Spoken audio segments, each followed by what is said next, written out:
Quem fabrica somos nós. Por isso que o câncer é uma doença personalizada. Então, quando falamos processos cancerígenos, por já ter migrado na área da medicina várias vezes e saber desde Hipócrates que a cura está nos processos harmônicos da natureza. Então, Deus não errou o projeto. Por exemplo, quantas mães dão à luz acreditando que não tem condição, por intermédio da cesariana, acreditando que não tem condição de conceber de forma natural. Eu acho que aquela médica de Campo Grande, Mato Grosso do Sul, que estudou e depois aqui no Hospital das Clínicas, trouxe mais de 10 mil crianças ao mundo, que também estudou medicina chinesa. Eu acho que esqueceram de falar para ela, e ela nunca fez uma cesárea. Mais de 10 mil crianças. Esqueceu de falar para ela da fábrica de cesarianos. E ela acreditou no projeto divino que fez tudo correto e não tem nada de errado na obra, e nem com o autor e nem com as leis.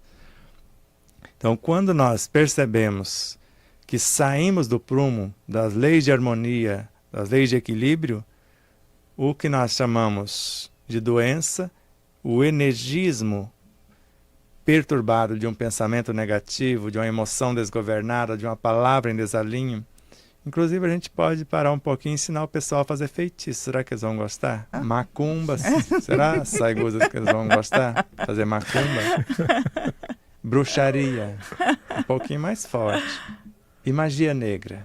Querem aprender? Porque Chico Xavier disse que a fofoca também mata. E Ramatiz falou que a pior magia negra é a fofoca.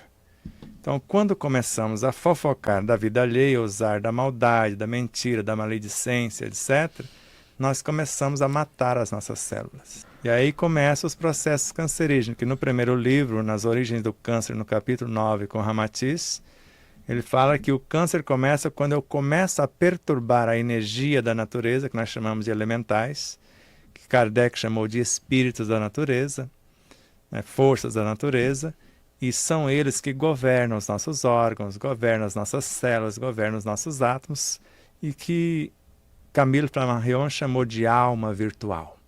Então não existe nada que não tenha a sua alminha.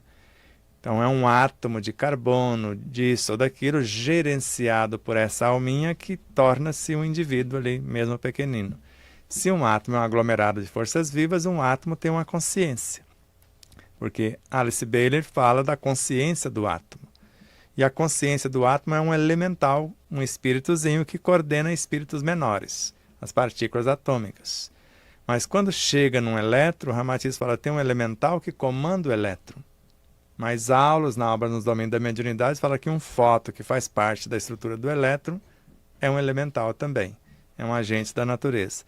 E quando nós pensamos, nós atraímos ou interagimos com a matéria mental, que segundo Gubbio, na obra Libertação de André Luiz, a matéria mental é sempre, e quando fala sempre, não tem como sair fora, formada de seres vivos incontáveis em processo de evolução nos quadros do universo sem fim. Então, quando eu começo a pensar em desalinho ou em dissonância com a harmonia recomendada pelo Evangelho, com equilíbrio, eu começo a desorganizar esses elementos. Ramatiz fala que eu começo a perturbá-los com as minhas emoções, com os meus pensamentos, e eles vão desorganizando as estruturas que vão sendo construídas, porque com esses elementos da matéria mental, nós confeccionamos a bioenergia, que vai gerar, nutrir, organizar e manter a vida já fora do prumo. E quando uma célula governada por esta energia vital, que nós chamamos da aura da célula, a aura vital, quando nós começamos a pensar negativo, nós matamos essa energia, ela para de ser trazida até a célula, então ela perde o governo. Perdeu o governo onde o vírus, que estava lá em hibernação, ele sente que tem alguma coisa para desmanchar. E começa a duplicar-se, e com isso desmancha a célula e acontece o que nós falamos. E assim como as bactérias. Então esses seres não vieram para agredir o corpo, conforme Ramatiz. Na obra Sob a Luz do Espiritismo, ele narra isso. O corpo físico é feito de átomos, de moléculas, de células, de vírus, ultravírus, de micróbios, de vermes que foram feitos para sustentar o nosso corpo. E a medicina, num dado momento, desvirtuou-se da medicina proposta pelo pai da medicina, que é Hipócrates, onde ele narrava, e repito, a cura está em você, que seu alimento seja seu único medicamento.